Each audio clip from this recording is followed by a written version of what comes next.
The United Nations General Assembly holds an emergency special session on Russia's military operation in Ukraine.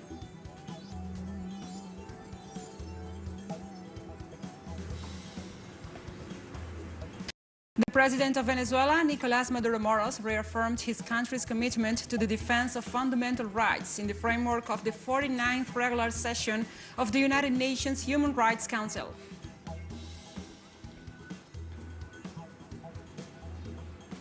In Ethiopia, the government denounced the increase of crimes against civilians allegedly perpetrated by the Tigray People's Liberation Front.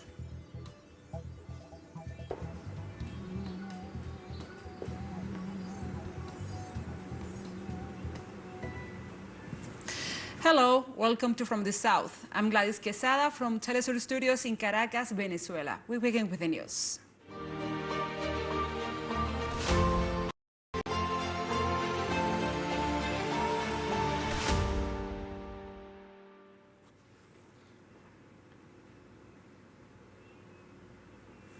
The United Nations Security Council voted to call for a rare emergency special session on the 193-member UN General Assembly concerning Russia's military operation in Ukraine.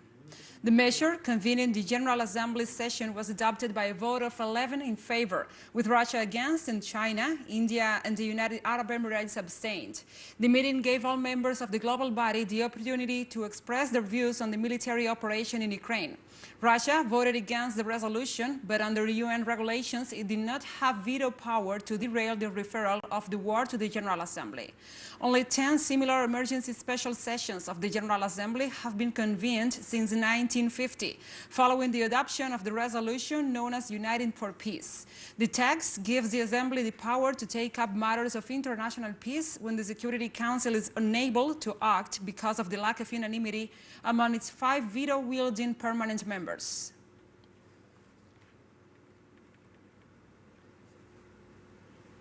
Speaking before the United Nations Security Council, the Russian ambassador to the UN, Vasily Nebenzia, stated that the root of the current crisis lies in the actions of Ukraine itself. The root for the current crisis lies in the actions of Ukraine itself. For many years, it sabotaged and flouted its direct obligations under the Minsk package of measures. Just recently, very recently, there was a hope that in Kiev they would reconsider and that they would indeed comply with what they signed on to back in 2015. For that, first and foremost, what was necessary was direct dialogue as set out in the document between Donetsk and Lugansk. However, the latest confirmation from the senior leadership of the country was that Ukraine was unwilling to engage in this dialogue, and they took unwilling to take steps to grant special status to Donbass, as set out in the Minsk agreements, and this was actively supported by the Western patrons of Kiev. And this definitively persuaded us of the fact that we no longer have a right to allow the residents of Donbass to suffer any further.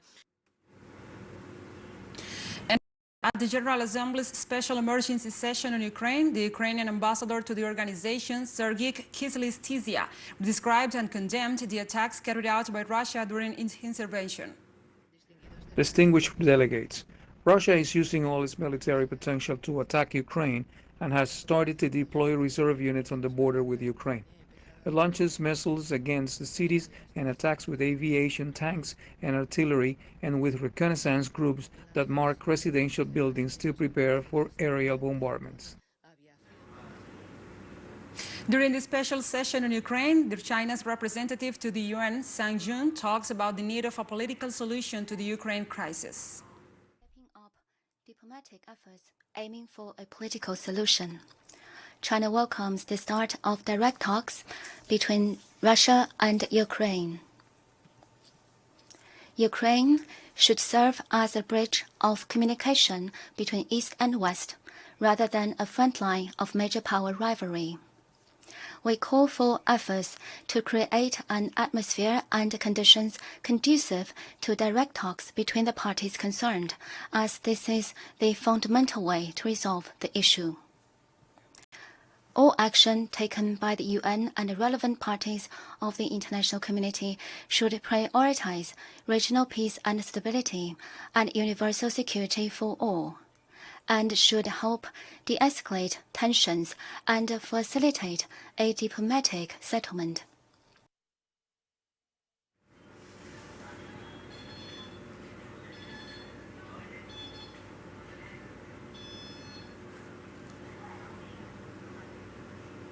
Over 115,000 Ukrainian refugees have already crossed the Polish border, mostly women and children, while thousands more have fled to Slovakia, Hungary, Romania and Moldova. With airspace closed due to the destruction of airports and the continuous activity of anti-aircraft defenses, the only way out of the population is by land. While Polish neighbors have organized a support network offering drinks, food and clothes to the displaced, Poland has set up 8 refugee reception and points in locations close to the Ukrainian border, where those who arrive are provided with orientation and, if necessary, temporary accommodation. Despite the fact that the Polish authorities have mellowed out the rules for the refugees and the country as much as possible, Ukrainian men between the ages of 18 and 55 are not allowed to leave their national territory.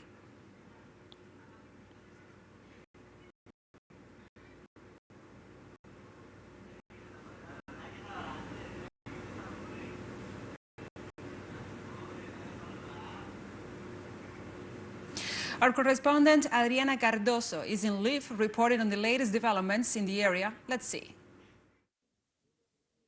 Greetings to all from Lviv, one of the main cities in the west part of Ukraine. We arrived here crossing the border with Poland, where we found a 35-kilometers line of cars with Ukrainians wanting to leave the country.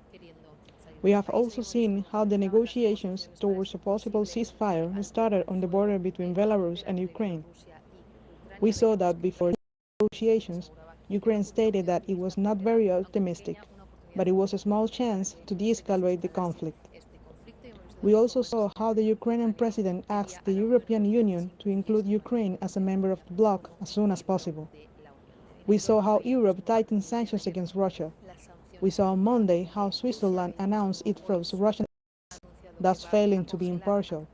These decisions may affect President Putin himself.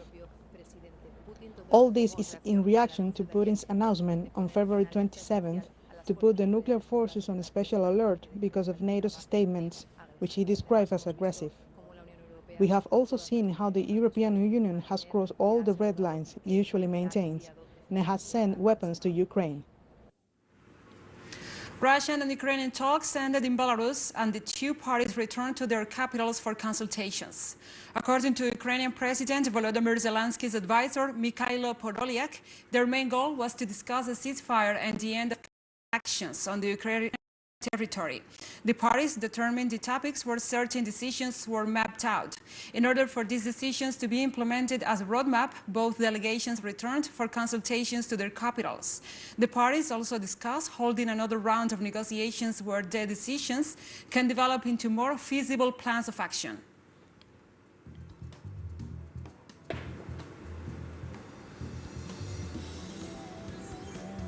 We'll take a short break now. Join us again after this.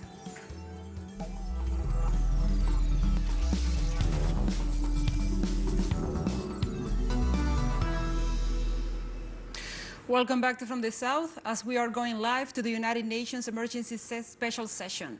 The 193 members of the organization debate on the military operations in Ukraine. The Syrian representative is expected to pronounce his government's take on the issue, as well as other countries who support Russia's claims. What's curious about today's session is that despite successive crises and major challenges that the international community has been facing for decades, and where the Security Council has failed to take on its responsibility for maintaining international peace and security, Western states have never demonstrated so much excitement in calling an emergency special session of the General Assembly. This shows a politics of hypocrisy, of double standards, as well as one based on interests and not principles. The memories and the files of the United Nations have ample proof of the many examples of illegitimate Western intervention and acts of aggression of the United States of America and their allies in NATO that have caused millions of innocent deaths in Korea, Vietnam, Afghanistan, Iraq and Syria. Not to mention the blockades that have been imposed on a number of peoples in Latin America and elsewhere to achieve their objectives. We haven't seen much enthusiasm for a session such as today's back then, far from it, quite the contrary. My delegation believes that this historic emergency session on the situation in Ukraine completes the anti-Russian campaign that finds its origins in the provocative and hostile rhetoric towards Russia propagated by the West to stoke tensions in Ukraine and to thereby compromise the security and territorial integrity of Russia.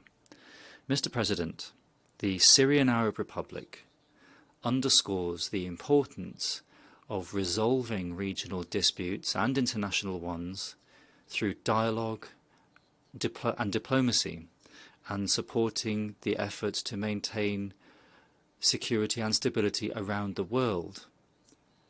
We respect the principles of the United Nations Charter. The Syrian Arab Republic condemns the campaign organised and led by the West and their media against the Russian Federation. In particular, the deliberate spreading of fake news, of insidious accusations, as well as photos and videos that have been doctored, all of this to prevent Russia from exercising its natural right to defend its sovereignty and its security, as well as to protect its people in line with the UN Charter. Some Western countries have gone as far as closing down Russian media. They have banned them to prevent the public in Europe finding out what's happening. Since the coup in 2014, Western countries have ignored the historic links between the Ukrainian and Russian peoples. They have also ignored the suffering of the inhabitants of the Donbass region, this suffering that has lasted many years.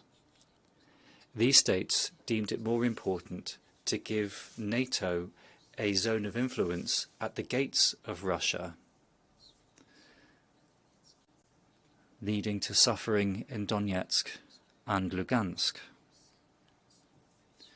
When Russia launched a special operation to protect the people there, these same states began a campaign based on the UN Charter and what it qualifies as humanitarian suffering in Ukraine, setting aside the deep-rooted causes of the crisis that they themselves are responsible for. It is a paroxysm of political hypocrisy. Mr. President, the escalation of the situation between Russia and Ukraine comes from Western states not respecting their commitments towards Russia, and that's been going on for decades. These states have ignored the legitimate security concerns of Russia and have not hesitated to provide weapons and missiles to Ukraine, showing tireless generosity and downplaying the effects of their decisions on regional security and stability. Nonetheless, the Russian Federation has always made pragmatic proposals and has demonstrated restraint in the face of American and European attempts, as well as those of NATO, to exacerbate the situation. These proposals, though, have been ignored, and Russia's security concerns have not been taken seriously. Mr. President, ladies and gentlemen, this is what the United States and the West are resorting to, once again, coercive measures, unilateral coercive measures, in contravention of international law and the UN Charter. These measures are simply fanning the flames and harming the people in the region.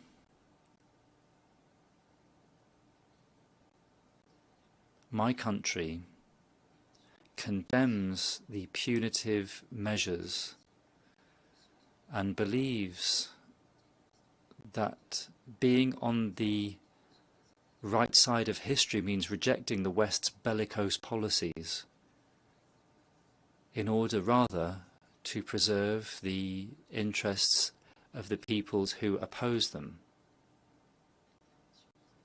and opposes their interventionism. Thank you. Doy las gracias al distinguido representante de Siria. We were listening to Syria's representative to the United Nations, who was addressing Ukraine crisis and NATO's advance over the eastern region.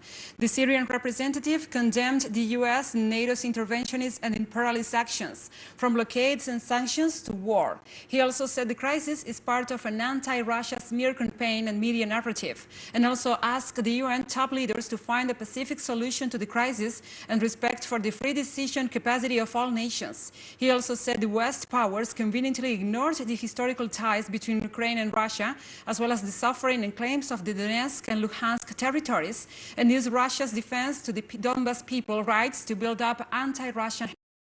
The Syrian official also said these war games by the West only led to the stabilization of global peace, not only by fueling hate, but also providing arms and war material. TeleSUR English will provide you with more details, and the U.S. Security Council hosts this special session. Stay with us.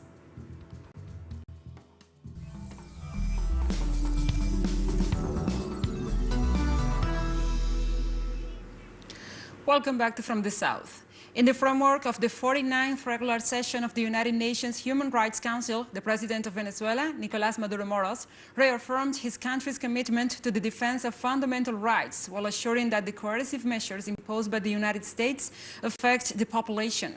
In his speech, the President outlined that Venezuela's participation in this council is aimed at guaranteeing respect for human rights and fundamental freedoms. The Venezuelan head of state also denounced the negative impact of unilateral coercive measures on the country's economy, while stressing that these measures have prevented access to food, medical supplies, and equipment in recent years.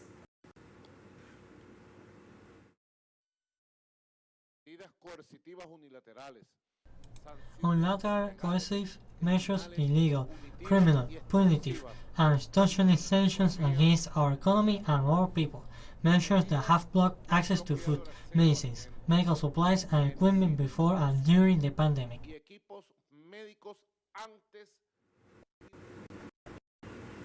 Now we move on to other things. In Ethiopia, the government denounced the increase of crimes against civilians allegedly perpetrated by the Tigray People's Liberation Front.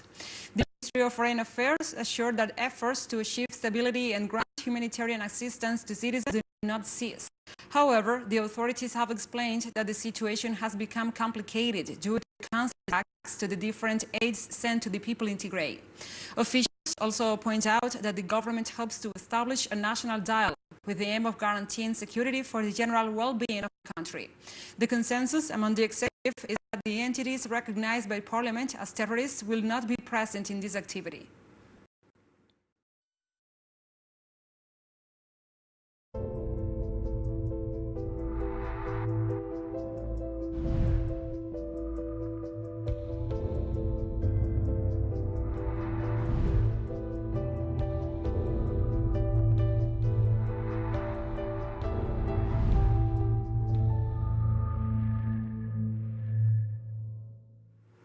Cuba's health authorities reported that 89.2% of the population has a complete vaccination schedule against COVID-19.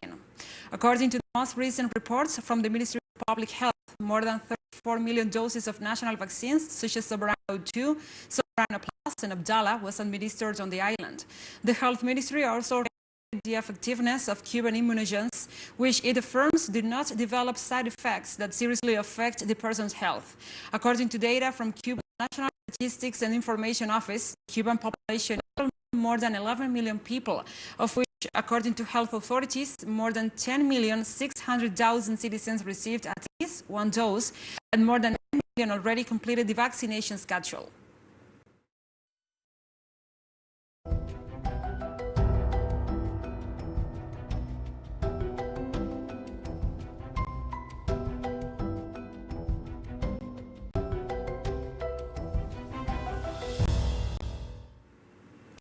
United Nations Secretary General Antonio Guterres said the report from the Intergovernmental Panel on Climate Change was an atlas to human suffering and a damning indictment of failed climate leadership. Today's report underscores two core truths. First, coal and other fossil fuels are choking humanity. All G20 governments have agreed to stop funding coal abroad. They must now urgently do the same at home and dismantle their coal fleets. Those in the private sector still financing coal must be held to account. Oil and gas giants and their underwriters are also on notice. You cannot claim to be green while your plans and projects undermine the 2050 net zero target and ignore the major emission cuts that must occur this decade. And we have come to the end of this brief. But remember, you can find many other stories on our website at telesurenglish.net.